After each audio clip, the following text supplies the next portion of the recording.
নমস্কার, ভালো আছি ভাই। শুনতে পাচ্ছেন কিনা একটু জানাবেন আমাকে যে শোনা যাচ্ছে কিনা।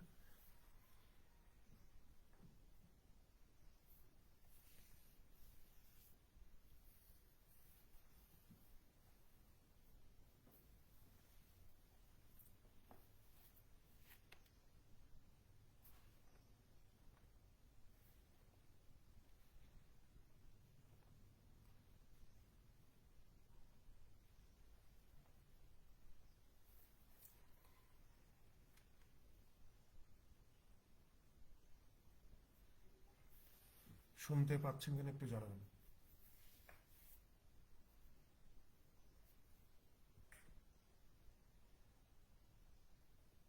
শোনা যাচ্ছে, ওকে ফাইন।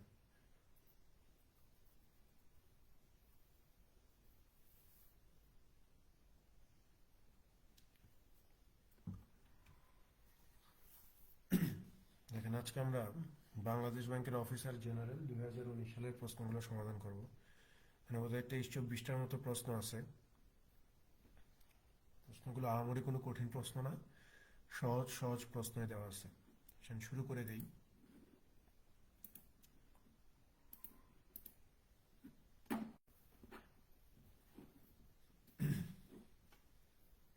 দেখেন, এক নম্বরে কি বলতেছে যে if N is an integer which of the following must be an odd integer. এখানে একটা কথা মিসিং আছে। এই এন এর পরে হবে ইভেন ইন্টিজার, মানে ইভেন শব্দটা হবে, এটা একটু লিখে নিয়েন তো। এন এর পরে যে if N is an even integer, N হচ্ছে একটা জোড় পূর্ণ সংখ্যা, তাহলে নিচের কোনটা অবশ্যই অবশ্যই বিজোড় হবে। এটা একটু কারেকশন করে নিয়েন যে if N is an even integer, যদি এন একটা জোড় পূর্ণ সংখ্যা হয় তাহলে নিচের কোনটা অবশ্যই অবশ্যই বিজোড় পূর্ণ সংখ্যা হবে। তাহলে এন যেহেতু জোড় পূর্ণ সংখ্যা, তার মানে এন এর মান আপনি 2, 4, 6, 8 যে কোনো জোড় সংখ্যা ধরে পরীক্ষা করতে পারেন। সো আমরা যদি এন এর মানটাকে 2 ধরি, এন এর মান ধরলাম 2, তাহলে অপশন এ কে পরীক্ষা করলে 2 এর উপরে স্কোয়ার মাইনাস 2, তাহলে 4 থেকে 2 বিয়োগ করলে কত আসে? 2 আসে, ইভেন আসতেছে, তার মানে এটা উত্তর হবে না। অপশন বিতে দেখেন, 2 এর সাথে যদি 2 যোগ করে দেই তাহলে 4 আসতেছে, এটাও ইভেন, তার মানে এটা উত্তর হচ্ছে না। অপশন সিতে দেখেন, 3 3 গুণন 2 বিয়োগ হচ্ছে 1, 3 দুগুণে 6, 6 থেকে 1 বিয়োগ করলে 5, এখানে বিজোড় আসতেছে, এটা উত্তর হইতে পারে। তারপরে দেখেন অপশন ডিতে 3n কিউব, তাহলে হচ্ছে 3 ইন্টু n মানে হচ্ছে 2 উপরে কিউব, তার মানে হচ্ছে 2 এর উপরে কিউব মানে হচ্ছে 8, 3 8 কত হয়ে যায়? 24 হচ্ছে। এটাও জোর আসতেছে, এটা উত্তর হচ্ছে না। তাহলে এখানে বলতেছে যে নিচের কোনটা অবশ্যই অবশ্যই বিজোড় হবে, তাহলে নিচের কোনটা অবশ্যই বিজোড় হচ্ছে? অপশন সি, তার মানে অপশন সি উত্তর।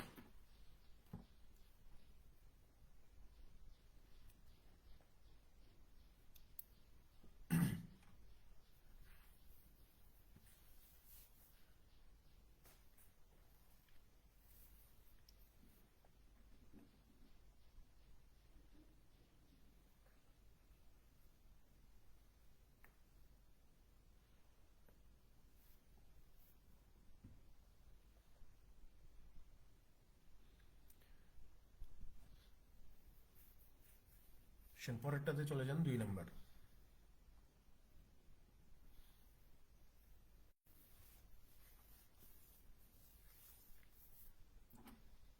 দেখেন, দুয়ে কি বলা হচ্ছে যে how many integers from 1 to 1000 আর divisible by 30 but not by 16। বলতেছে যে 1 থেকে 1000 পর্যন্ত কতগুলো সংখ্যা আছে যাদেরকে 30 দিয়ে ভাগ করা যাবে কিন্তু 16 দিয়ে ভাগ করা যাবে না। এটা বোধহয় প্রথম দিকে করছিলাম আমরা, এডিতে কোনো একটা পরীক্ষা আসছিল, আমার সঠিক খেয়াল নেই। এখানে বলা হচ্ছে যে 1 থেকে 1000 পর্যন্ত যতগুলো সংখ্যা আছে তার মধ্যে কতগুলো সংখ্যা 30 দিয়ে ভাগ করা যাবে কিন্তু 16 দিয়ে ভাগ করা যাবে না। সেই ধরনের অঙ্কের জন্য আপনাকে কি করতে হবে? কোনো মানে থিওরিটিক্যাল পেঁচাল পারার দরকার নাই, বা আপনার গতানুগতিক পদ্ধতিতে এক্স ওয়াই জেড ধরে করার দরকার নাই। আপনি জাস্ট এইভাবে করবেন। এই টাইপের ম্যাথ যদি ঢাকা বিশ্ববিদ্যালয়ের কলা অনুষদ পরীক্ষা নেয় তাহলে এই ম্যাথটা থাকবেই কমন। এটা একটা কমন ম্যাথ, সব পরীক্ষাতেই দেয় এরা। ঠিক আছে? আমাকে বলছে যে 30 দিয়ে ভাগ করতে পারবো কিন্তু 16 দিয়ে ভাগ করতে পারবো না, এমন কয়টা সংখ্যা আছে বের করেন। তাহলে আমাদের প্রথম কাজ হচ্ছে এই 30 দিয়ে এই 1000কে ভাগ করে দেয়া। 30 দিয়ে 1000কে ভাগ করে দেয়, তাহলে আপনি বলবেন যে ভাই 3 30 90, হাতে থাকে 10, আরেকটা শূন্য নিয়ে আসলাম 100, আবার হচ্ছে 3 30 90, এখানে ভাগশেষ 10 আছে না কত আছে ডাজন্ট ম্যাটার। ঠিক আছে, আমরা শুধু পূর্ণ সংখ্যা পর্যন্ত যাব। তাহলে আমি বলতে পারি যে ভাই 30 দিয়ে 1000কে ভাগ করলে আমরা ভাগফল পাচ্ছি কত, 33। তার মানে এই 1 থেকে নিয়ে 1000 পর্যন্ত 33টা সংখ্যা আছে যাদেরকে আমরা 30 দিয়ে ভাগ করতে পারি। ঠিক আছে, 1 থেকে 1000 পর্যন্ত এরকম 33টা সংখ্যা আছে যাদেরকে আমরা 30 দিয়ে ভাগ করতে পারি। কিন্তু এখানে আরেকটা কথা আছে। কথাটা কি, আমাকে বলতেছে যে শুধু 30 দিয়ে ভাগ করতে পারবেন, 16 দিয়ে পারবেন না। কিন্তু এই 33টা সংখ্যার মধ্যে এমন কিছু সংখ্যা আছে যাদেরকে আপনি 16 দিয়েও ভাগ করতে পারেন। তাহলে ওই সংখ্যাগুলো এই 33টা থেকে বাদ দিতে হবে। এখন আপনি বলবেন যে ভাই কিভাবে এখন আমি ওই সংখ্যাগুলো ফাইন্ড আউট করব যেই সংখ্যাগুলো 16 দ্বারাও ভাগ করা যায়। তখন আমি আপনাকে বলবো যে এখন আপনি এই যে 30 আর হচ্ছে এই 16, এই দুইটার লসাগু করেন।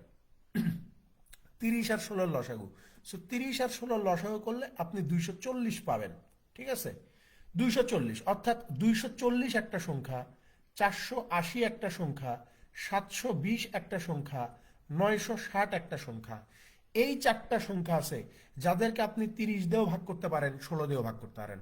মূল কথা, এই 33টা সংখ্যার মধ্যে এই 240, 480, 720, 960 এই চারটা সংখ্যা আছে যাদেরকে 16 দিয়েও ভাগ করা সম্ভব। এখন আপনি বলবেন যে ভাই এটা না হয় সংখ্যা ছোট দেখে আপনি বের করতে পারলেন, বা আপনি আগে কোশ্চেন দেখে বের করতে পারলেন, আমি কেমনে বের করব? আপনার বের করার উপায় হচ্ছে 30 আর 16-র যে লসাগু হবে 240, এই 240 দিয়ে আপনি ডিরেক্ট 1000কে ভাগ করবেন। 240 এটার ভিতরে কতবার যাবে সর্বোচ্চ? আপনি বলবেন যে সর্বোচ্চ যাবে 4 বার। তাহলে এখানে ভাগশেষ কত থাকলো এটা দেখার বিষয় না, আমরা জাস্ট পূর্ণ সংখ্যা পর্যন্ত যাব। তাহলে এই যে 240 দিয়ে যখন আপনি 1000কে ভাগ করবেন, যে 4 পাইছেন, এই 4ই হচ্ছে সেই চারটা সংখ্যা যাদেরকে আপনি 30 এবং 16 উভয় সংখ্যা দিয়ে ভাগ করতে পারেন। ঠিক আছে, সো আমাদেরকে বলছে যে শুধুমাত্র 30 দিয়ে ভাগ করতে পারবো, 16 দিয়ে পারবো না। তাহলে এই যে 33, এই 33 থেকে আমাকে এই চারটা সংখ্যা বিয়োগ করতে হবে। 33 থেকে চারটা সংখ্যা বিয়োগ করলে আমরা কয়টা সংখ্যা পাবো? 29টা। এই 29টা সংখ্যা আছে যাদেরকে শুধুমাত্র 30 দিয়ে ভাগ করা যায়, 16 দিয়ে ভাগ করা যায় না। ঠিক আছে, মূল কথা এই চারটা সংখ্যাকে আপনাকে বাদ দিতে হবে। আমরা সেটাই করছি যে 33 থেকে চারটা সংখ্যা বাদ দিয়ে এই যে 29টা সংখ্যা হচ্ছে আমার সঠিক উত্তর। যে 29টা সংখ্যা আছে এখানে।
পরেরটাতে চলে যান।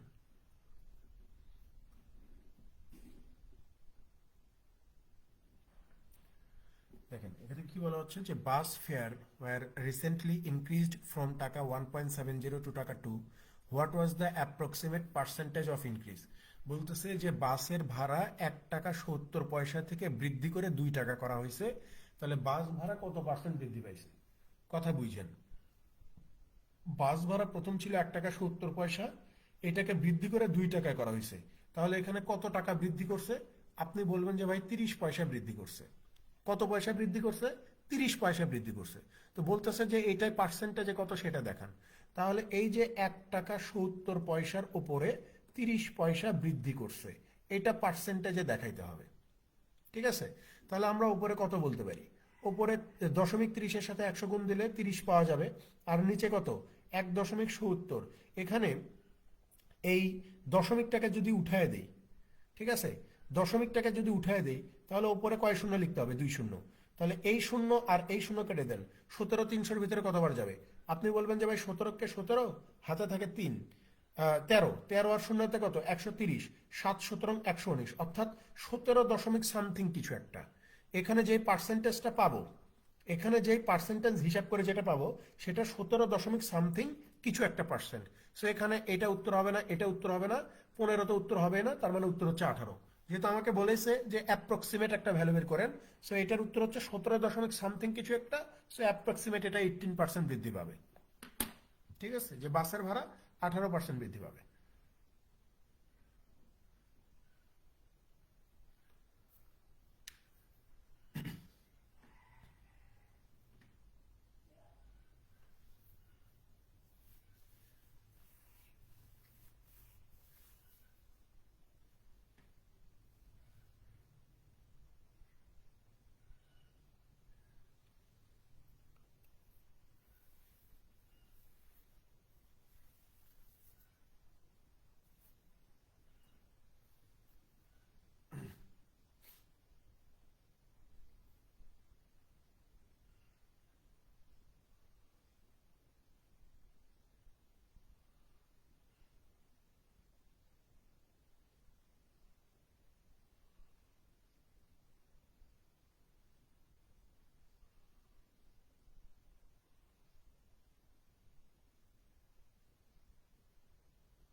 পরেরটাতে চলে যান।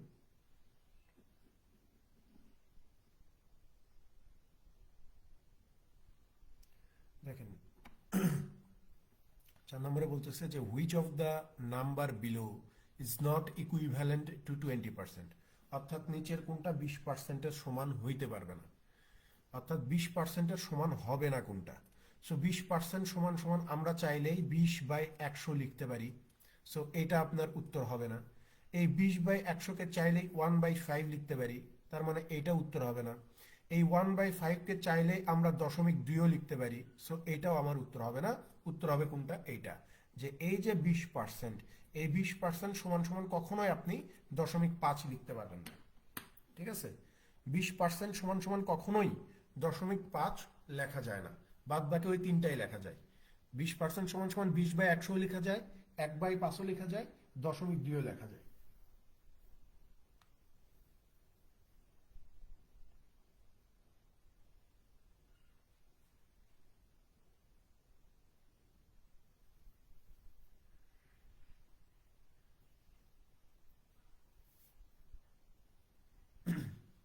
পরেরটাতে চলে যান, 5 নম্বর। দেখেন এখানে কি বলা হচ্ছে যে what is the HCF of the numbers 36, 54 and 90। বলতেছে যে 36, 54 এবং 90 এই চারটা সংখ্যার গসাগু কত? তো এই চারটা সংখ্যার গসাগু আপনি বের করতে পারবেন না। আমরা যদি এখানে ডিফারেন্স মেথডটা, যেমন আমরা এটি ক্লাসে শিখছি, দেখেন সংখ্যাগুলো এমন, শুধু এখানে আসলে কোনো মেথডেরই দরকার নেই, আপনি দেখেই বুঝতে পারবেন। এখানে আমরা চাইলেই, ধরেন যে আপনি জানেন না, আমরা চাইলে ডিফারেন্স মেথড প্রয়োগ করতে পারি। এই যে 36 থেকে 54-এর পার্থক্য কত? 18। 54 থেকে 90-এর পার্থক্য কত? 36। আবার এই 36 থেকে 90-এর পার্থক্য কত? 54। তাহলে এই পার্থক্যগুলোর মধ্যে সবচেয়ে ছোট যেই পার্থক্যটা হবে, সবচেয়ে ছোট, তো এখানে 36 থেকে 54 পার্থক্য হচ্ছে সব থেকে ছোট, কারণ 36 থেকে 54 18 পার্থক্য, 54 থেকে 90 36 পার্থক্য, আবার 36 থেকে 90 54 পার্থক্য। তাহলে এখানে সবচেয়ে ছোট পার্থক্য যেটা, এই যে 18, হয় এইটা তাদের গসাগু হবে, অথবা 18-র নিচের কোনো ফ্যাক্টর তাদের গসাগু হবে। সো 18 এখানে গসাগু হবে, কারণ গসাগু আর নিয়ম হচ্ছে যে 18 দিয়ে আপনি এই 36কেও ভাগ করতে পারেন, 54কেও ভাগ করতে পারতেছেন, 90কেও ভাগ করতে পারতেছেন, তার মানে এখানে 18 গসাগু হবে। ঠিক আছে, এদের ডিফারেন্সের মধ্যে সবচেয়ে কম ডিফারেন্স যার, সেইটাই হবে গসাগু, অথবা ওইটা যদি না হয়, এখানে যদি 18 গসাগু না হইতো, তাহলে 18-র নিচের কোনো ফ্যাক্টর তাদের গসাগু হইতো। যেহেতু আমি 18 দিয়ে এই তিনটা সংখ্যাকে ভাগ করতে পারতেছি, তার মানে এখানে গসাগু কত হবে? 18ই হবে।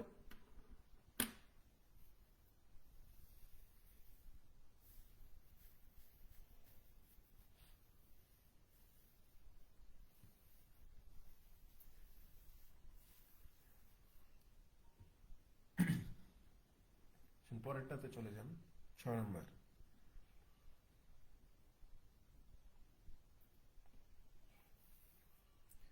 দেখেন 6 কি বলা হচ্ছে যে if x is an integer, x হচ্ছে একটা পূর্ণ সংখ্যা, and y equal to -2x - 8, what is the least value of x for which y is less than 9। বলতেছে যে এক্স যদি একটা পূর্ণ সংখ্যা হয় আর ওয়াই সমান সমান যদি -2x - 8 হয়, তাহলে এক্স এর সর্বনিম্ন ভ্যালু কত হবে, এবং সরি, এক্স এর সর্বনিম্ন ভ্যালু আমাদেরকে বের করতে হবে যেখানে ওয়াই এর মানটা হবে 9 এর চেয়ে কম। ওয়াই এর মানটা কত? 9 এর চেয়ে কম। তাহলে আমরা এখানে লিখতে পারি না যে ভাই ওয়াই এর ভ্যালুটা 9 এর চেয়ে ছোট হবে? ওয়াই এর ভ্যালুটা 9 এর চেয়ে ছোট হবে, এখানে বলে দিছে যে ওয়াই ইজ লেস দেন 9, তার মানে ওয়াই এর ভ্যালুটা 9 এর চেয়ে ছোট। আর এখানে ওয়াই এর মানটা আমরা জানি যে ওয়াই এর মান কত, এই যে -2x - 8 ইজ লেস দেন 9, তাহলে এই যে -2x, 8 তো ওই পাশে পার করে নিয়ে গেলে 9 8 17, উভয় পাশকে মাইনাস দিয়ে গুণ করে দিলে এই যে 2x গ্রেটার দেন -17, তাহলে এক্স ইজ গ্রেটার দেন এই যে -17 ভাগ হচ্ছে 2, তাহলে এক্স ইজ গ্রেটার দেন -8.5। তাহলে আমাদেরকে কি বলছে যে এক্স এর লিস্ট ভ্যালু, সর্বনিম্ন ভ্যালু কত, এক্স এর সর্বনিম্ন ভ্যালু কত। তাহলে এক্স এর সর্বনিম্ন ভ্যালু এখানে কত হবে? -8.5 এর চেয়ে বড়। তো -8.5 এর চেয়ে সরি -8.5 এর চেয়ে বড় কোনো সংখ্যা হবে, তাই না? তার মানে এক্স এর সর্বনিম্ন মান কত হইতে পারে? এক্স এর সর্বনিম্ন মান কত হইতে পারে? -8.5 এর পরে কে আছে? -8 আছে, তার মানে এক্স এর সর্বনিম্ন মান -8 হবে। -9 হওয়ার তো কোনো চান্সই নেই, কারণ -8.5 এর পরে কত? 8, সর্বনিম্ন মান এইটা।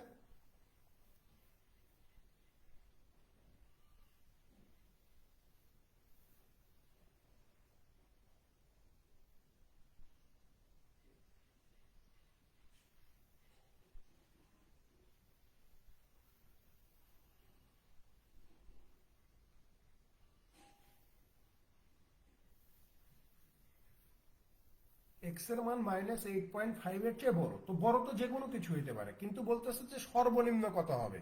-8.5 এর চেয়ে বড়, ওকে ফাইন, বাট প্রশ্ন বলতেছে যে এক্স এর সর্বনিম্ন মান কত। তাহলে এক্স এর সর্বনিম্ন মান -8.5 এর ইমিডিয়েট পরে কি আছে? -8 আছে, তার মানে -8 হবে, এটাই সর্বনিম্ন মান।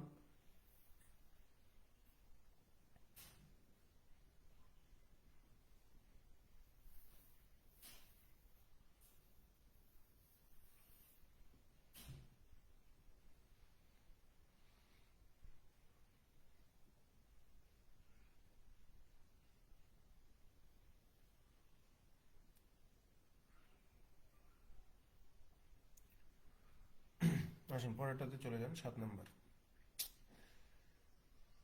দেখেন এখানে কি বলা হচ্ছে যে if a + 1/a = 3, what is a³ + 1/a³ কত? তাহলে এটা আমরা পারবো না, এটা খুব ইজি জিনিস না। দেখেন আপনি যদি সূত্র প্রয়োগ করে করেন যে a³ + 1/a³ সমান সমান কত হবে? a + 1/a³ - 3 * a * 1/a * a + 1/a। ঠিক আছে, আপনি যদি সূত্র প্রয়োগ করে করেন তাও করতে পারবেন। a প্লাস ওয়ান বাই এর মান দেওয়া আছে 3, 3-এর উপরে কিউব মাইনাস 3 ইন্টু 3, কারণ a কেটে যাবে। 3-এর উপরে কিউব মানে কত? 27, 27 থেকে 3 3-কে 9 বাদ দিলে কত হয়ে যাবে? এই যে 18 হয়ে যাবে। উত্তর কোথায় আছে? অপশন ডিতে। ঠিক আছে, বাট আপনারা যারা বিসিএস পরীক্ষা দেন, বিসিএস পরীক্ষার বিভিন্ন বইয়ে ধরনের সূত্র মানে এগুলো শর্টকাট দেওয়া আছে, যে আপনাকে যদি কখনো এই যে a প্লাস ওয়ান বাই এর মান দেওয়া থাকে আর a কিউবের মান বের করতে বলে, তাহলে কি করতে হয়? এই যে n কিউব মাইনাস 3n করতে হয়। n মানে কি? এখানে এই n মানে হচ্ছে এই যে a প্লাস ওয়ান বাই এ, এইটার মান। তো এইটার মান কত দেওয়া আছে? 3। তাহলে এই যে 3-এর উপরে কিউব মাইনাস 3 ইন্টু 3। ঠিক আছে, তাহলে 3-এর উপরে কিউব মানে হচ্ছে 27, 27 থেকে 3 3-কে 9 বাদ দিলে কত হয়ে যাবে? এই যে 18 হয়ে যাবে। আপনি চাইলে এইভাবে করতে পারেন, চাইলে এইভাবে শর্টকাটে করতে পারেন, আপনার ইচ্ছা।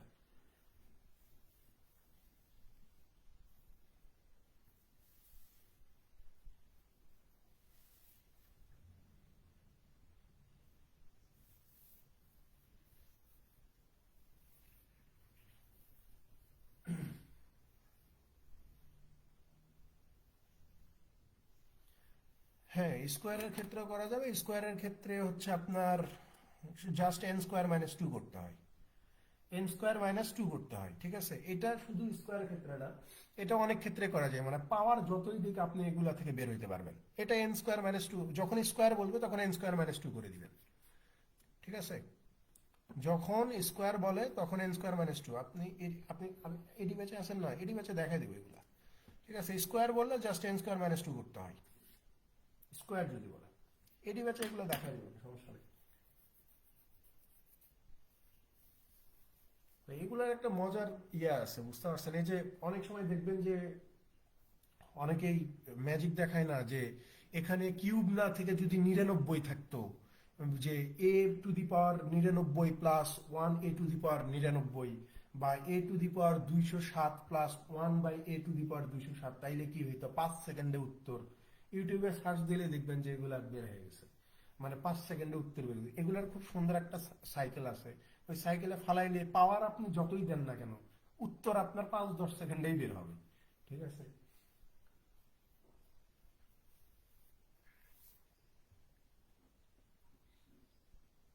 আসেন 8 নম্বরে চলে যান।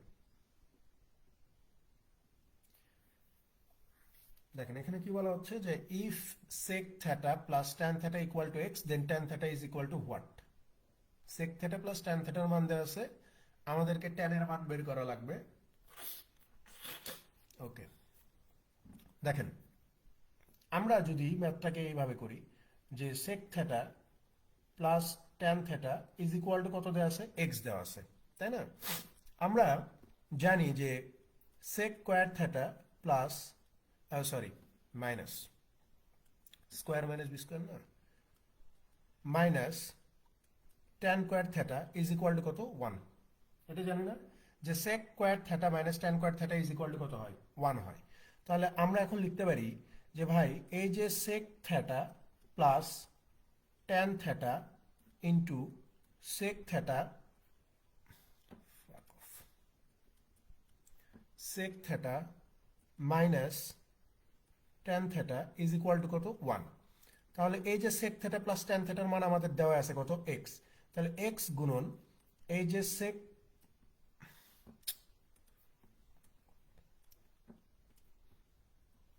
সেক theta minus tan theta is equal to কত? 1। তাহলে আমি বলতে পারি যে ভাই এই যে sec theta minus tan theta is equal to কত? 1/x। 1/x বলতে পারি কিনা? বলতে পারি। এখন আমরা যেটা করব সেটা হচ্ছে, আমরা যদি ধরে নিই, ধরেন যে এটা হচ্ছে আমার একটা সমীকরণ, এখানে আমার আরেকটা সমীকরণ আমার তৈরি হয়ে গেছে, দুইটা সমীকরণ তৈরি হয়ে গেছে। আমাদের বের করা লাগবে ট্যান থ্যাটার মান। সো আমরা যদি দুইটা বিয়োগ করে দিই, তাহলে কোনো সমস্যা আছে? আমরা এখানে দুইটা বিয়োগ করে দিলাম। ধরেন যে এই যে sec theta plus tan theta minus sec theta, minus minus এখানে প্লাস হয়ে যাবে, tan theta is equal to কত? X minus 1/x। Sec theta কেটে যাবে, তাহলে এই যে 2 tan theta is equal to কত? X square minus 1 divided X. তাহলে এই যে tan theta is equal to কত হয়ে যাবে, এই যে X square minus one divided to নিচে চলে আসবে 2x। তাহলে দেখেন আমাদেরকে চাইছে ট্যান থিটার মান কত, সো ট্যান থিটার মান বের হয়ে গেছে x square minus one divided 2x।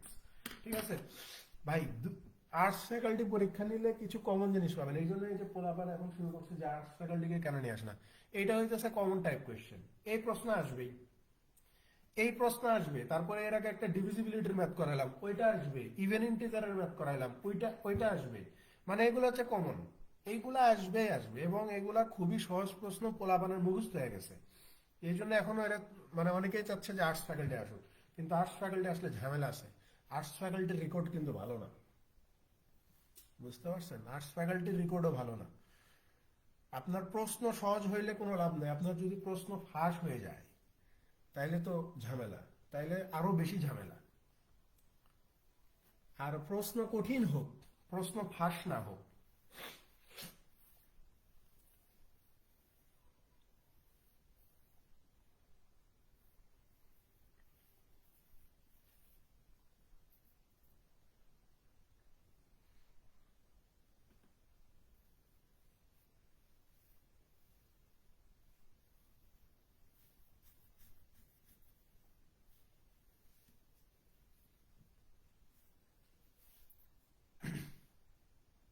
পরেরটাতে চলে যান, 9 নম্বর।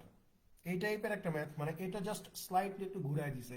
এই টাইপের একটা ম্যাথ আমরা এডিতে করে আসছি, ওখানে উত্তর এটা ছিল, ওখানে জাস্ট একটু আলাদা ছিল, আর এখানে মানে ওইটা একটু কঠিন ছিল, এটা একবারেই সহজ।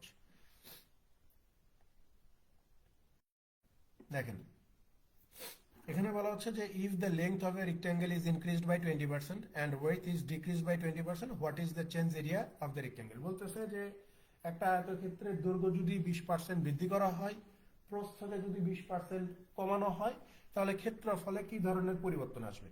এটা আমরা বারবার করে আসছি না, যে ধরে নেন প্রথমে আপনার এরিয়া কত ছিল, 100 ছিল।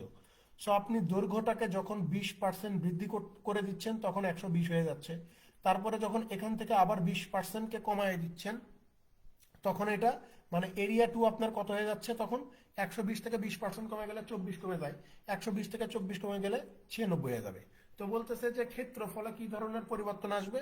তাহলে আমরা দেখতে পাচ্ছি যে প্রথমে ক্ষেত্রফল ছিল 100, পরে হয়ে গেছে 96, তার মানে এখানে কত ডিক্রিজ হয়েছে, 4% ডিক্রিজ হয়ে গেছে। এই যে ডিক্রিজ বাই 4%, যে 4% পরিবর্তন হবে, কমে যাবে।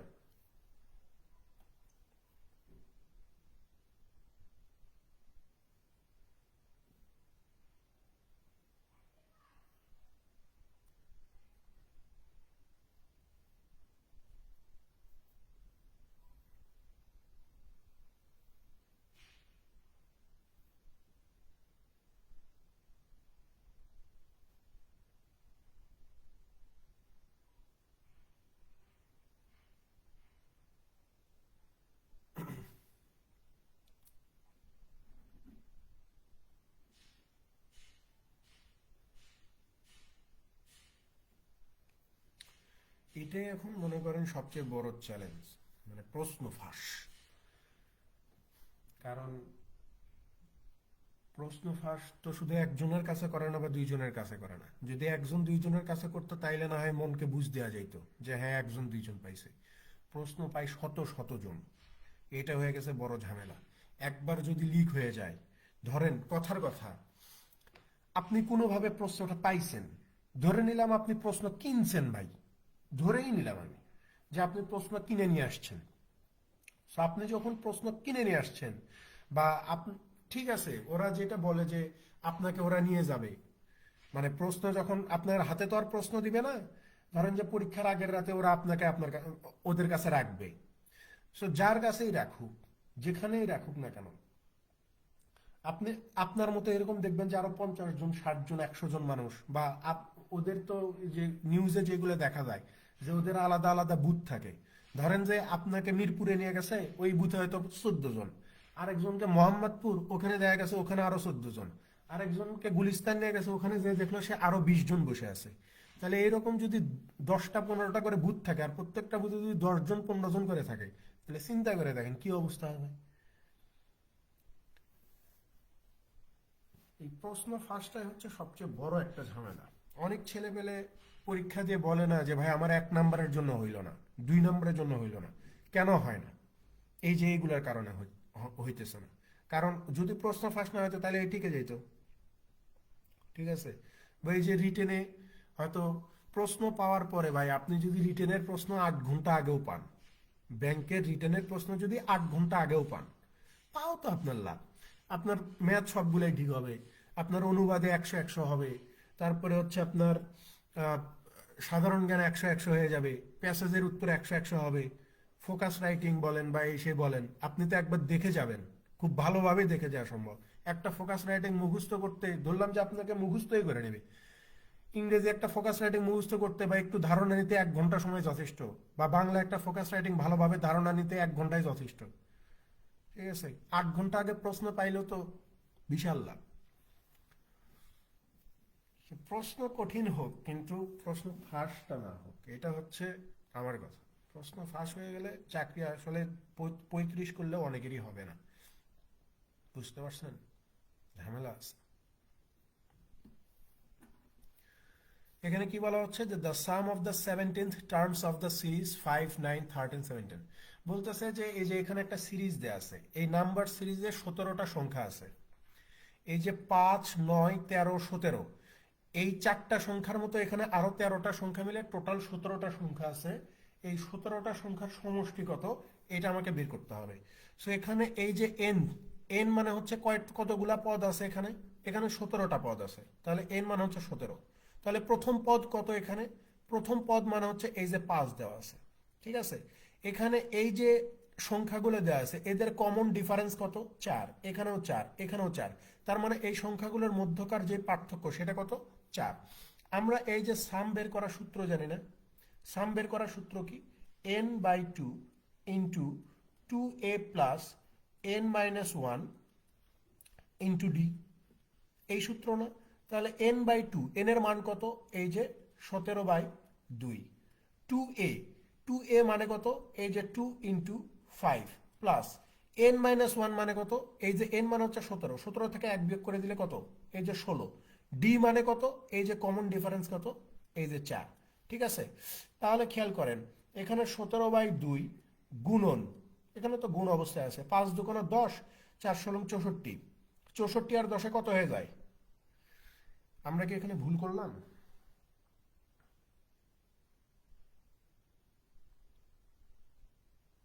এখানে 16 না? ঠিক আছে। 5 দুগুণ 10, 4 ষোলং 64, 64 আর 10-এ কত? 74 হয় না? ঠিক আছে, 74ই তো হয়, 74। তাহলে খেয়াল করে দেখেন, এখন আমরা যদি কাটাকাটি করি, 2 এই 74-এর ভিতরে কতবার যাবে? 37 বার যাবে। তাহলে এই যে 17 গুণন 37, দেখেন তো কত আসে? 37 আর 17 গুণ করলে কত আসবে? 37-এর সাথে যদি আমরা 17-কে গুণ করি 629 আসতেছে। তাহলে এই যে 629 উত্তর হবে। তার মানে এই সিরিজে যে 17টা সংখ্যা আছে এদেরকে যোগ করলে আমরা কত পাবো? 629 পেয়ে যাব।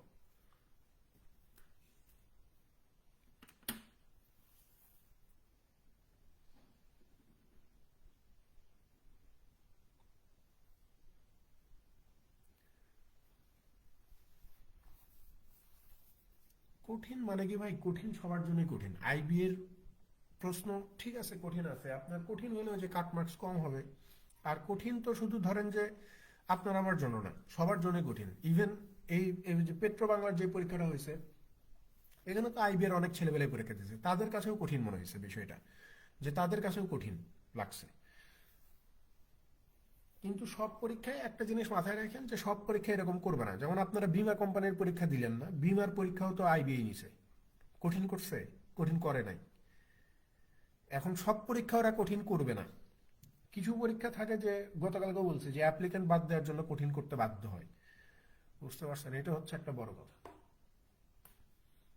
কারণ এত মানুষ পরীক্ষা দিচ্ছে, ওরা নিবে মাত্র 100 150 জন, হয়তো টিকাবে 700 800 বা 1000 জন, তো বাদ তো দিতে হবে।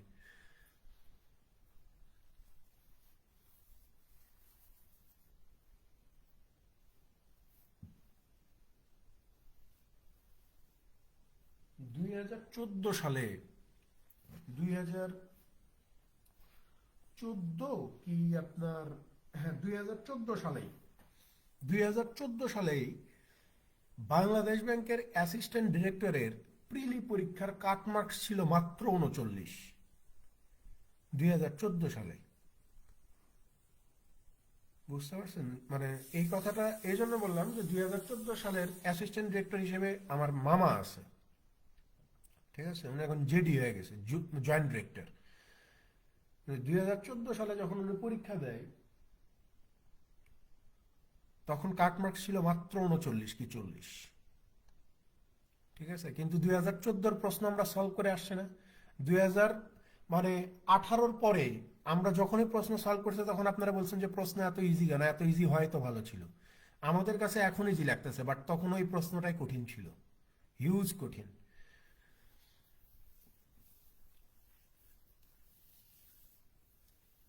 এবং তখন একসাথে প্রিলি রিটেন একসাথে হইতো বাংলাদেশ ব্যাংকের। 1 ঘন্টা প্রথমে প্রিলি, তারপরে 2 ঘন্টা রিটেন, একদিনে পরীক্ষা শেষ 3 ঘন্টায়।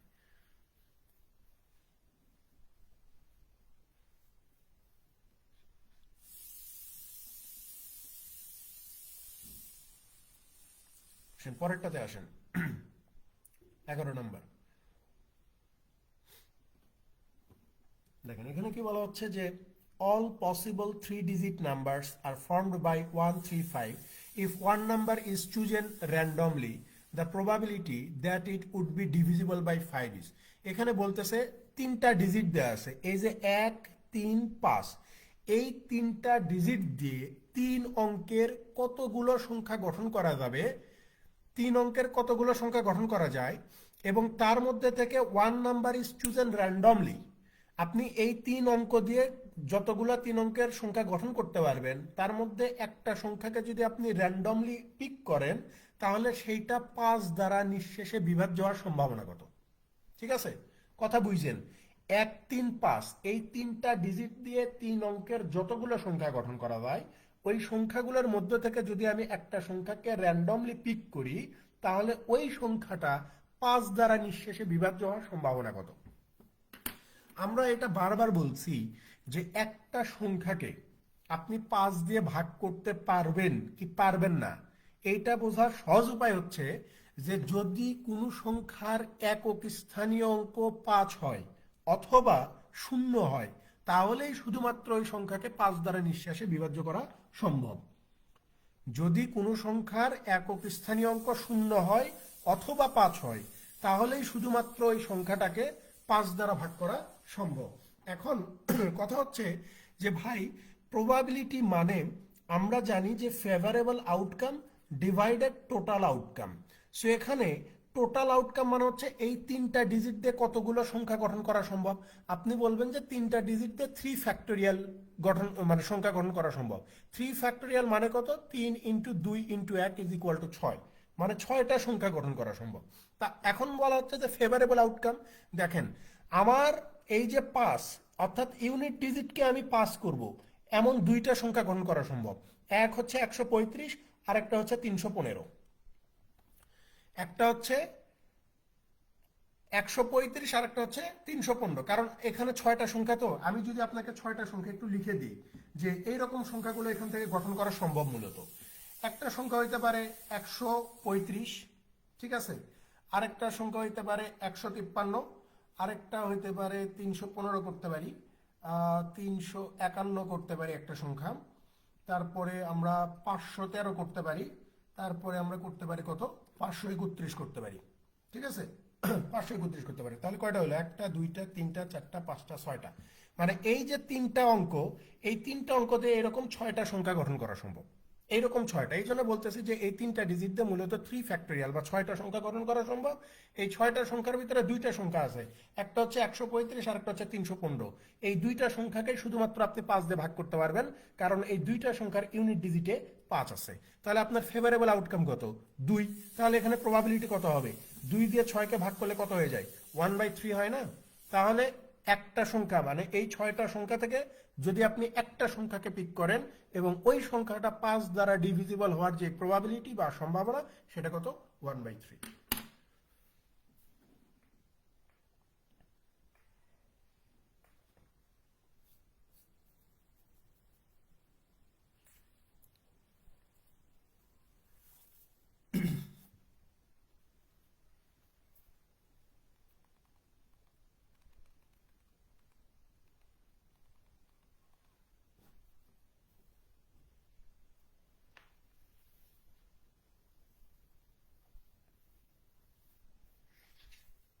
পরেরটাতে চলে যাই।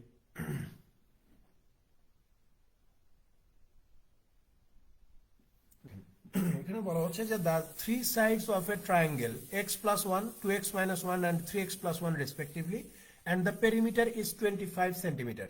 The length of the smallest side is, বলতেছে যে একটা ত্রিভুজের তিনটা বাহু দেওয়া আছে x plus 1, 2x minus 1 আর হচ্ছে 3x plus 1 এবং ওই ত্রিভুজের পরিসীমা কত 25 সেন্টিমিটার হলে ত্রিভুজটার সবচেয়ে ছোট বাহুর দৈর্ঘ্য কত।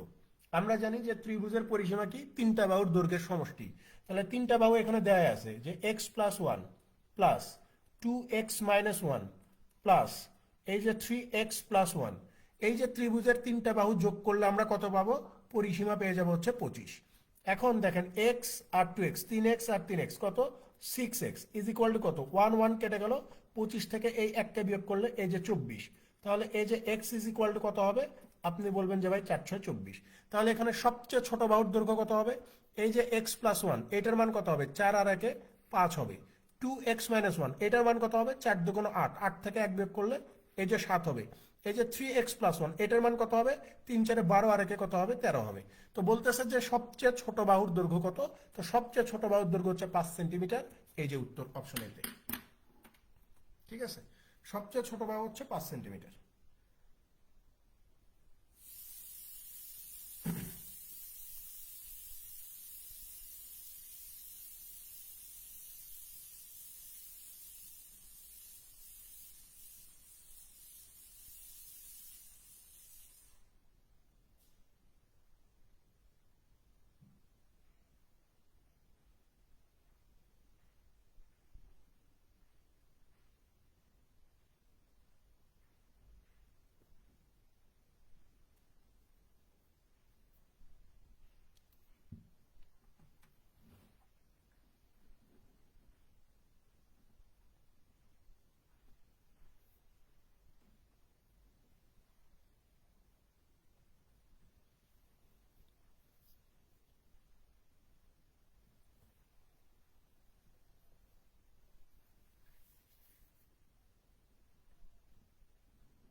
পরেরটাতে চলে যান 13 নম্বর।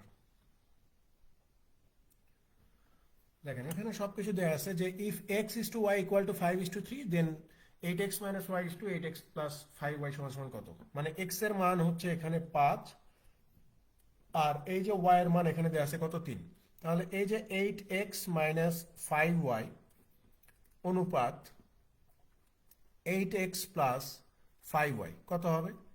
দেখেন 8x মানে হচ্ছে 5 আটা 40 বিয়োগ 5y মানে হচ্ছে 3 5 15। ঠিক আছে, 8x মানে হচ্ছে 5 আটা 40 বিয়োগ 3 5 15, 40 থেকে 15 বাদ দিলে এই যে 25, 40 এর সাথে 15 যোগ করলে এই যে 55, 5 দিয়ে ভাগ করে দিলে 5 5 25, 5 দিয়ে ভাগ করে দিলে 5 11 55। তাহলে 5 অনুপাত 11 হচ্ছে না, 5 অনুপাত 11 হবে।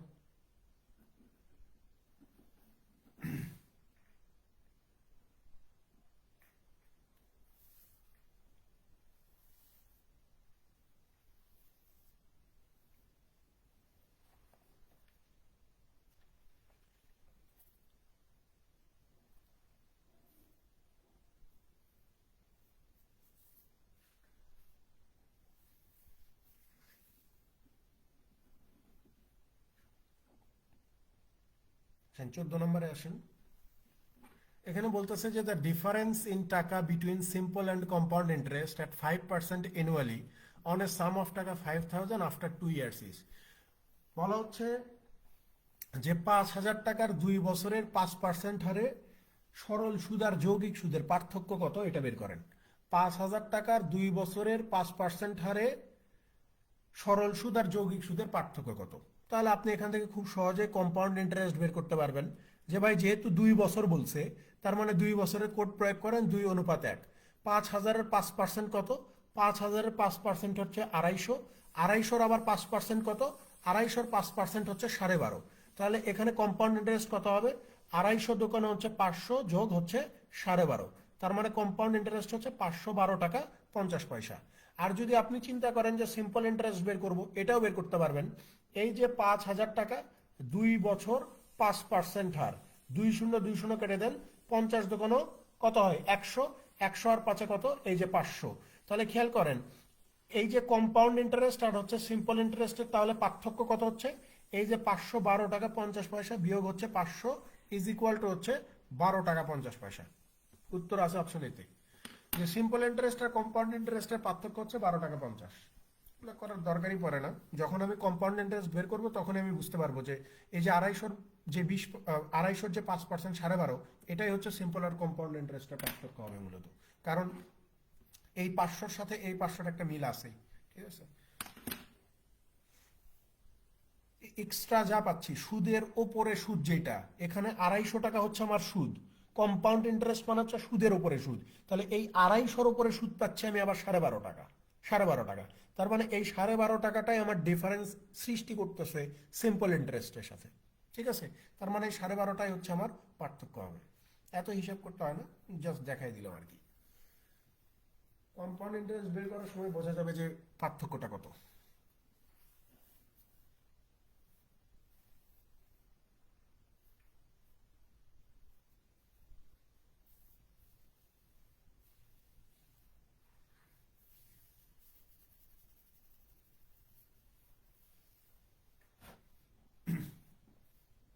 পরেরটাতে চলে যান। দেখেন এখানে বলা হচ্ছে যে if A equal to 1 2 3 4 5 the number of proper subsets of H. দেখেন বলতেছে যে এ সমান সমান যদি এত হয় তাহলে এই এ সেটের মানে প্রপার সাবসেট কয়টা, অর্থাৎ প্রকৃত উপসেট। আমরা ক্লাস 9 10-এ পড়ে আসছি না যে প্রপার সাবসেট বের করার সূত্র কি? 2 two the power n minus হচ্ছে 1। এখানে n মানে হচ্ছে উপাদান সংখ্যা, অর্থাৎ এখানে সংখ্যা কয়টা আছে? 1 2 3 4 5টা সংখ্যা আছে। তার মানে এই n মানে কত? 5। তাহলে প্রপার সাবসেট বের করার সূত্র হচ্ছে 2 two the power n minus 1। তাহলে n এর মান যদি 5 হয়, 2 টু দি পাওয়ার 5 মাইনাস হচ্ছে 1, 2 এর উপরে পাওয়ার 5 মানে কত? 32। 32 থেকে 1 বিয়োগ করলে কত হয়ে যাবে?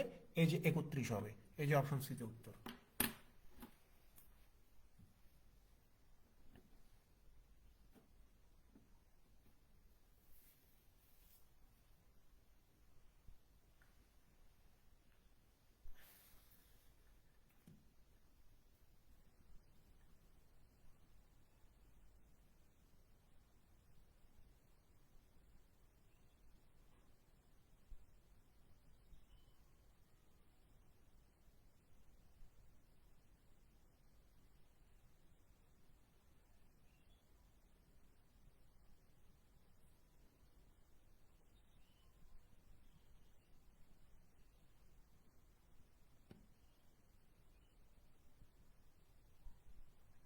পরেরটাতে চলে যান।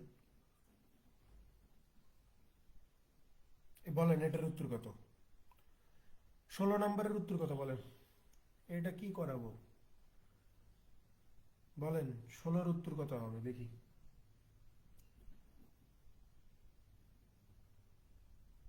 বলেন 16 নম্বরের উত্তর কত?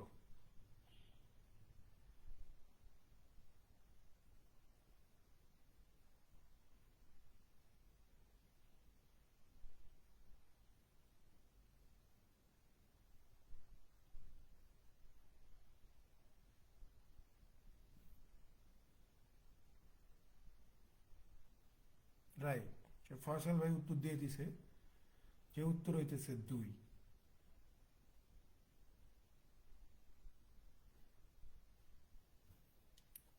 সঠিক উত্তর।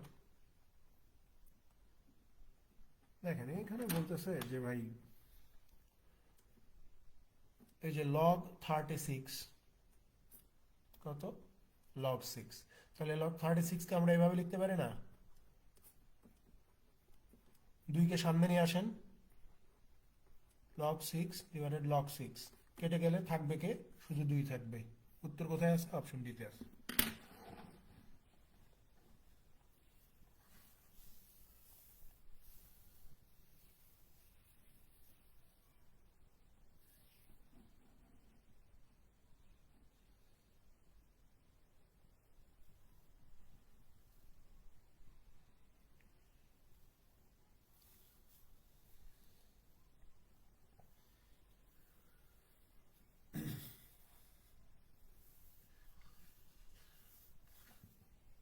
সে পরেরটাতে চলে যান। বলেন এটার উত্তর কত বলেন? এটারও আপনারাই বলেন যে P and Q are brothers, P আর কিউ হচ্ছে দুই ভাই, R and S are sisters, R এবং এস হচ্ছে দুই বোন। The father of P is brother of S, Q is related to R S. বলতেছে যে পির বাবা যদি এস এর ভাই হয় তাহলে কিউ এর সাথে আর এর সম্পর্ক কি? ঠিক আছে, ধরে নেন যে পি আর কিউ এর বাবা হচ্ছে এ, ঠিক আছে, এই এর দুই সন্তান আছে, একটা হচ্ছে পি আর একটা হচ্ছে কিউ, এরা হচ্ছে দুই ভাই, ঠিক আছে। আবার আর আর এস হচ্ছে দুই বোন, ঠিক আছে, আর আর এস হচ্ছে দুই বোন। এই আর এর the father of P is brother of S. এই যে পি আর কিউ এর যে বাবা হচ্ছে এ, এ হচ্ছে আবার এস এর কি ভাই, তো এস এর যদি ভাই হয় তাহলে আর এরও ভাই হবে।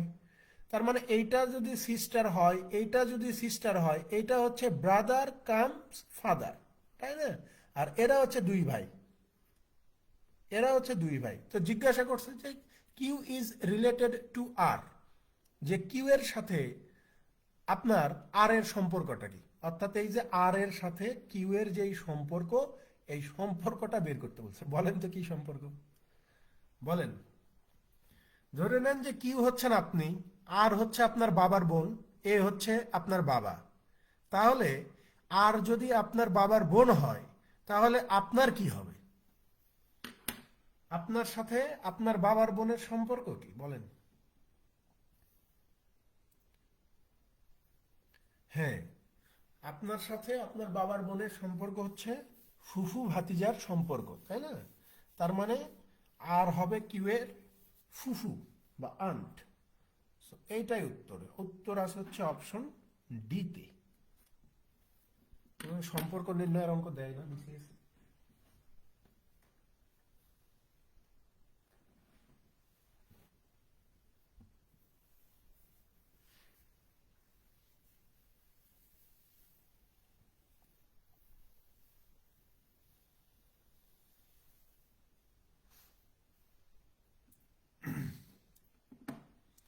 পরেরটাতে চলে যান 18 নম্বর। এখানে কি বলা হচ্ছে যে every 3 minutes 4 litres of water are poured into a 2000 litre of tank after 2 hours, what percent of the tank will be full. বলতেছে যে একটা ট্যাঙ্কিতে 3 মিনিটে 4 লিটার পানি ভর্তি করা যায়। 2000 লিটার একটা ট্যাঙ্কিতে, একটা ট্যাঙ্কির ধারণ ক্ষমতা হচ্ছে 2000 লিটার। তো 2000 লিটারের একটা ট্যাঙ্কিতে প্রতি 3 মিনিটে 4 লিটার পানি আপনি পূর্ণ করতে পারবেন। তো বলতেছে যে 2 ঘন্টা পরে ওই ট্যাঙ্কিতে কত পার্সেন্ট পানি পূর্ণ হবে। 2 ঘন্টা পরে ওই ট্যাঙ্কিতে কত পার্সেন্ট পানি পূর্ণ হবে। এখানে প্রথম কথা হচ্ছে এই যে 2 ঘন্টা, এই 2 ঘন্টা মানেই হচ্ছে 120 মিনিট। তাহলে এখানে দেখা যাচ্ছে যে 3 মিনিটে পূর্ণ হয় হচ্ছে 4 লিটার।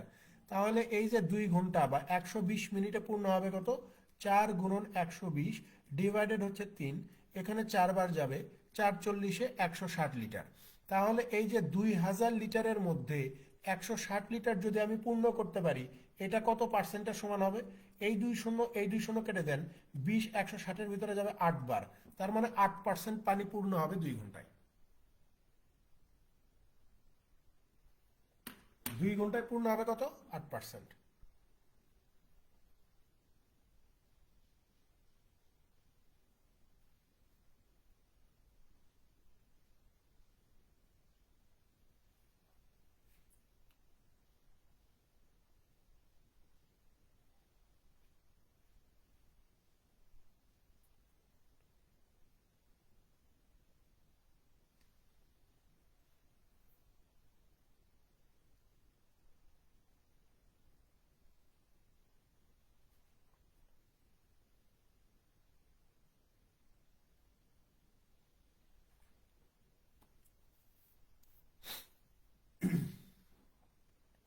পরেরটাতে চলে যান।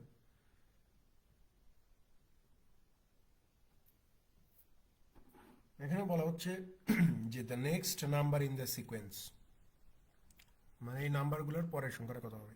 দেখেন একটা হচ্ছে 3, একটা হচ্ছে 6, একটা হচ্ছে 11, একটা হচ্ছে 18, একটা হচ্ছে 27। মানে 27-এর পরের সংখ্যাটা কি হবে, কত হবে? তাহলে আচ্ছা, আমরা যদি এখানে গ্যাপটা দেখি, এখানে 3, এখানে 5, এখানে, ও আচ্ছা আচ্ছা, বুঝতে পারছি। দেখেন, এখানে এই গ্যাপগুলো হচ্ছে জাস্ট বিজোড় সংখ্যা দিয়ে গেছে। তাহলে 11-র পরের সংখ্যাটা কত হবে? 3 থেকে 6-এর গ্যাপ কত? 3, 6 থেকে 11-র 5, মানে 3, 5, 7, 11 হইলে পরের সংখ্যাটা কত হবে? 13 হবে। এটা বিজোড়, এটা বিজোড়, এটা বিজোড়, এটা বিজোড়, এটা বিজোড় হবে। তাহলে 3, 5, 7, 11, 13। তাহলে এই 27-এর সাথে আবার আপনি কত যোগ করে দিবেন? 13 যোগ করে দিবেন না? সরি, এখানে একটা ভুল করলাম, এখানে 9 হবে না। 3, 5, 7, 9 হবে না? 11 কেন লিখছি? 9, 3, 5, 7, 9, এটা হবে 11। 18, 9, 27, তাহলে 27, 11 কত হয়ে যাবে? এই যে 38 হবে। তার মানে 27-এর পরের সংখ্যা কত? 38। অর্থাৎ এটা মানে বিজোড় ইয়েতে চলে গেছে, বিজোড় সংখ্যা গ্যাপ রেখে রেখে চলে গেছে। 27-এর পরের সংখ্যা কত? 38।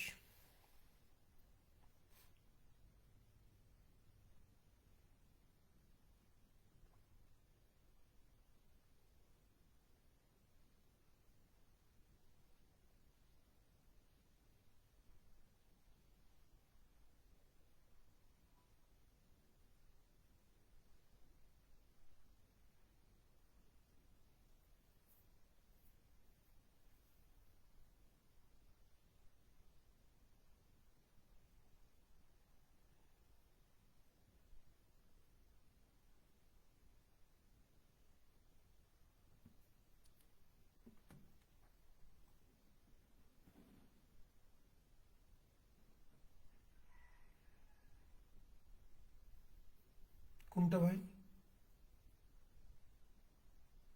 কোনটাতে ভুল হচ্ছে? আগেরটার কথা বলতেছেন? আগেরটা তো ঠিক আছে না?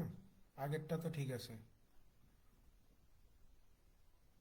3, 6, 3 থেকে 6, 3 গ্যাপ, 5 গ্যাপ, এখানে 7 গ্যাপ, এখানে 9 গ্যাপ। তার মানে তো ঠিকই তো আছে এটা। 3, 5, 7, মানে বিজোড় সংখ্যা ধরে ধরে গ্যাপ হয়ে হয়ে যাচ্ছে, তার মানে হচ্ছে 11। তাহলে 38ই তো হয়। প্রথমবার ভুল করছিলাম, প্রথমবার ওখানে কত জানি লিখছিলাম? 13। ও আচ্ছা আচ্ছা, বুঝতে পারছি।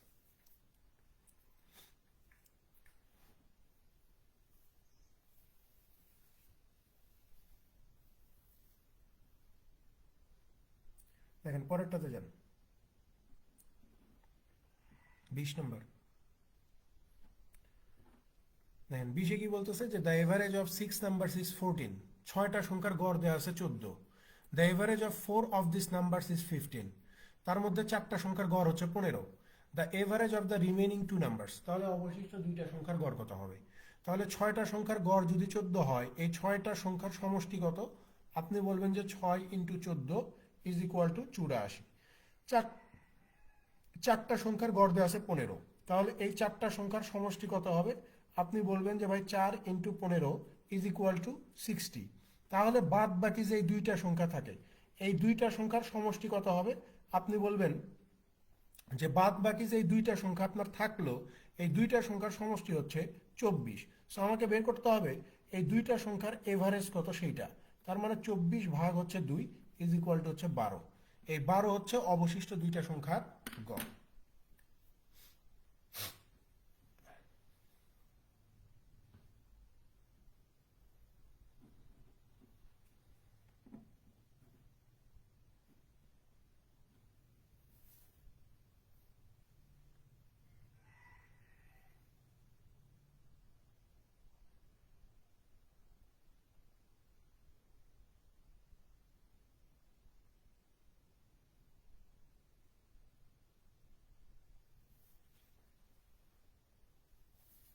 পরেরটাতে আসেন।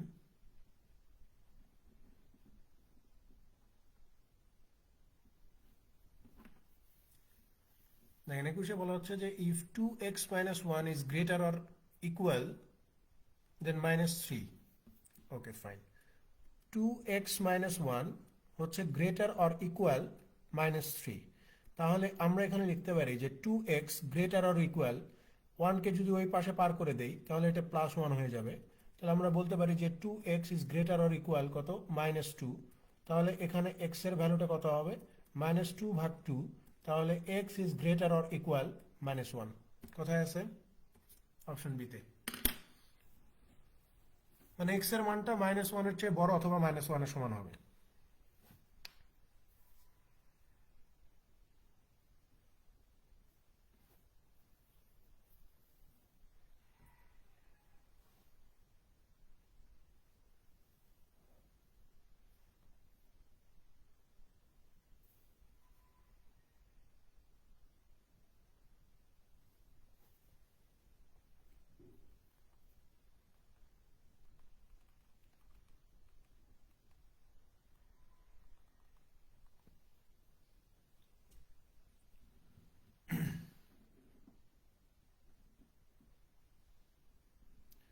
পরেরটাতে চলে যান, 22 নম্বর। বলা হচ্ছে যে if x y equal to 2 and x y square equal to 16, what is the value of x? X এর ভ্যালু বের করা লাগবে। খুব সহজ হিসাব ভাই। এই যে এক্স ওয়াই স্কোয়ার সমান সমান কত দেয়া আছে? 16 দেয়া আছে। এটাকে জাস্ট আমরা এক্স ওয়াই এর 2 দিয়ে ভাগ করে দিব। তাহলে খেয়াল করেন, এক্স এক্স কেটে যাবে, ওয়াই ওয়াই স্কোয়ারের মধ্যে একবার যাবে, তাহলে ওয়াই এর মান কত বের হবে? 8 দুগুণ 16, অর্থাৎ 8 বের হয়ে যাবে। আমাকে বের করা লাগবে এক্স এর মান কত। তাহলে এই যে এক্স ওয়াই সমান সমান দেওয়া আছে 2, তাহলে ওয়াই এর মান আমরা জানি হচ্ছে 8। তাহলে এক্স এর মান কত হবে? এই যে 2/8, তার মানে এক্স এর মান কত? এই যে 1/4।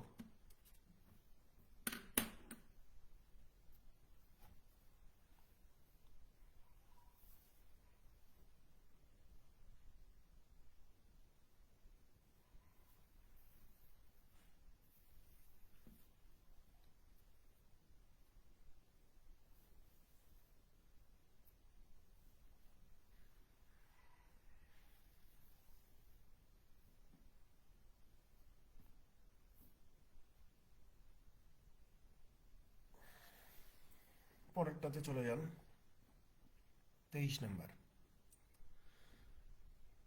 এখানে বলতেছে যে there are 10 true false questions in an examination, this questions can be answered in. বলতেছে যে 10টা ট্রু ফলসের প্রশ্ন আছে, এই প্রশ্নগুলোর উত্তর আপনি কতভাবে করতে পারবেন, কতভাবে করতে পারবেন। দেখেন, 1 নাম্বার যে প্রশ্ন, সেখানে উত্তর দেওয়ার মানে ওয়ে কয়টা আছে? একটা আছে ট্রু, একটা আছে হচ্ছে ফলস। 2 নাম্বার যে প্রশ্ন আছে, সেখানেও উত্তর দেওয়ার উপায় আপনার 2টা। 3 নাম্বার যে প্রশ্ন আছে, সেখানেও উত্তর দেওয়ার উপায় আপনার কয়টা? 2টা। তাহলে এইরকম 10টা কোয়েশ্চেন আছে, 10টা কোয়েশ্চেন আছে। প্রত্যেকটা কোয়েশ্চেনের উত্তর দেওয়ার উপায় কয়টা আছে? 2টা আছে। তাহলে এইরকম 10টা কোয়েশ্চেনে যদি 2টা 2টা করে উপায় থাকে, তার মানে এরকম 10 বার যদি আপনি 2 গুণ করে দেন, তাহলে উত্তর বের হয়ে যাবে। সো এইটা করাও যে কথা, মানে 10 বার 2 গুণ করাও যেই কথা, এই যে 2 এর উপরে পাওয়ার 10 দেয়া, সেম একই কথা। আর 2 এর উপরে পাওয়ার 10 দিলে আমরা জানি যে কত হয়? 1024টা উপায় পাওয়া যায়। ঠিক আছে? প্রত্যেকটা প্রশ্নের উত্তর দেওয়ার উপায় কয়টা আছে? 2টা করে। হয় সত্যি হবে, না হলে মিথ্যা হবে। তার মানে কি, এইরকম যদি আপনি 10টা কোয়েশ্চেনে 2টা করে উপায়, অর্থাৎ 10 বার যদি 2 গুণ করে দেন, তাহলে আপনি কি পাবেন? উত্তর পেয়ে যাবেন যে কতগুলো উপায় আছে। তাহলে 10 বার 2 গুণ দেওয়া যেই কথা, 2 এর উপরে পাওয়ার 10 দেওয়া তো একই কথা। সো 2 এর উপরে পাওয়ার 10 দিলে 1024টা, মানে 1024 হয়। তার মানে এই 10টা প্রশ্নের আপনি 1024 রকম উত্তর দিতে পারবেন, বা 1024 ভাবে আপনি উত্তর দিতে পারবেন। ঠিক আছে?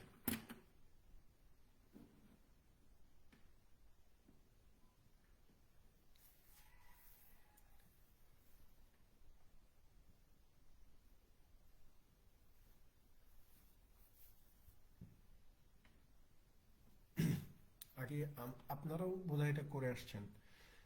এখন ট্রু ফলস আছে কিনা আমি জানি না এখনকার কারিকুলামে।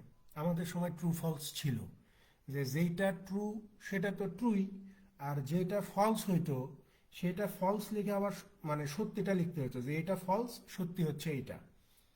সো আমরা স্কুলে কি করতাম, যে ধরেন যে এমন একটা জিনিস দিছে যে কমন পড়ে নাই, জানি না, পারি না, ইংরেজিতে দুর্বল, ঠিক আছে, তখন আমরা কি করতাম, যে 5টা ট্রু ফলসের কোয়েশ্চেন থাকতো। আমরা মোটামুটি শিওর থাকতাম যে 5টার মধ্যে 3টা তো ট্রু হবেই, সর্বোচ্চ ফলস থাকবে 2টা, এর বেশি থাকবে না। আমরাও কি করতাম, ABCD লিখে 5টাই ট্রু লিখে দিয়ে আসতাম, যে 3টা আমার হচ্ছে, এটা কনফার্ম, 3 নাম্বার আমি পাচ্ছি, 5 নাম্বারের মধ্যে 3 নাম্বার আমার কনফার্ম। যেহেতু ফলস লিখলে ট্রু কি এটা লিখতে হবে, ওইটা তো লেখার ক্ষমতা নাই, ইংরেজি তো লিখতেই পারি না। ঠিক আছে, 5টাই ট্রু দাও, 5টা ট্রু দিলেই কাজ শেষ হয়ে যায়। আমরা এরকম করতাম।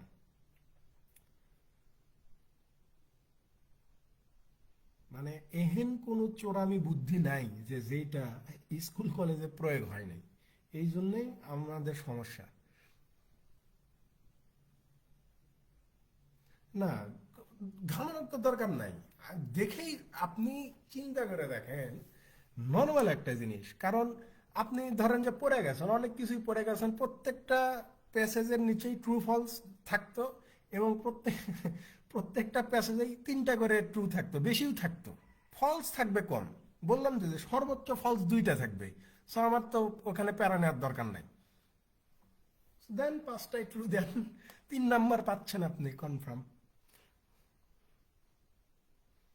আরে ভাই, স্কুলে গিয়ে আর অত আছে, বোঝেন নাই? স্কুলে তো এত পড়ার টাইম ছিল না, তখন তো খেলাধুলা নিয়ে বিশাল ব্যস্ত, প্রচুর ব্যস্ততা, এই খেলা সেই খেলা। এত পড়াশোনার সময় নাই, ইংরেজি পারতামও না, বা পারার চেষ্টাও ছিল না। মানে পড়াশোনা হচ্ছে তখন ধরেন যে একটা, মানে 4 সাবজেক্ট বিষয়ের মতো, 4 সাবজেক্টের মতো। তখন মেইন সাবজেক্ট হচ্ছে খেলাধুলা, খেলতে হবে, পড়াশোনা পরে।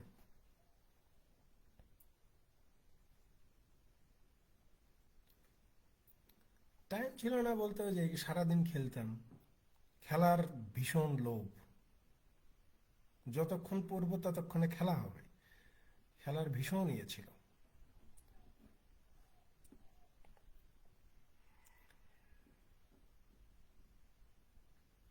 দেখেন 24 নম্বরে দেখেন, 24-এ কি বলতেছে যে the perimeter of A circle measures 16 pi centimetre, what is the area of the circle in square centimetre. বলতেছে যে একটা বৃত্তের যে পরিধি, ঠিক আছে, বৃত্তকে সাধারণত মানে পেরিমিটার বলা হয় না, পরিসীমা বলা হয় না, পরিধি বলা হয়, সার্কামফারেন্স। বলতেছে যে একটা বৃত্তের পরিসীমা, সার্কামফারেন্স বা পরিধি, যে আছে কত, 16 পাই সেন্টিমিটার। তো জিজ্ঞাসা করছে যে ওই বৃত্তের ক্ষেত্রফল কত স্কোয়ার সেন্টিমিটার হবে, এটা বের করেন। তাহলে আমরা সবাই জানি যে বৃত্তের যে সার্কামফারেন্স, সেটা কত হয়, পরিধি কত হয়, 2 পাই আর হয়ে যায়। ঠিক আছে, বৃত্তের যেই পরিধি বলি বা পরিসীমা যেটাই বলি না কেন, সেটা কত, 2 পাই আর। এই 2 পাই আর এর মানটাই প্রশ্নে দেওয়া আছে কত, এই যে 16 পাই দেওয়া আছে। সো আমাদেরকে বের করতে হবে যে বৃত্তের ক্ষেত্রফল কত। তাহলে এই পাই আর এই পাই কেটে দিলে এখানে থাকবে কত, 2r = 16। তাহলে এখান থেকে আমরা বৃত্তের ব্যাসার্ধ কত পাবো, এই যে 16/2, অর্থাৎ বৃত্তের ব্যাসার্ধ আমরা পেয়ে যাচ্ছি কত, 8। সো আমাকে বের করতে হবে যে বৃত্তের ক্ষেত্রফল কত। সো বৃত্তের ক্ষেত্রফল মানে হচ্ছে পাই আর স্কোয়ার। সো এখানে আর এর মান আমরা জানি 8, তো 8-এর উপরে স্কোয়ার পাই, 8-এর উপরে স্কোয়ার মানে হচ্ছে 8 × 8 = 64, পাই স্কোয়ার সেন্টিমিটার হচ্ছে এই প্রশ্নের সঠিক উত্তর। কোথায়, ইন স্কোয়ার সেন্টিমিটার, এই যে 64 পাই, যে বৃত্তের ক্ষেত্রফল হচ্ছে 64 পাই।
সো এই হচ্ছে আমাদের আজকের পড়াশোনা। কালকে আমরা নেক্সট ক্লাসে আবার হয়তো অন্য কোনো সালের অফিসারের প্রশ্নটা দেখব। ঠিক আছে,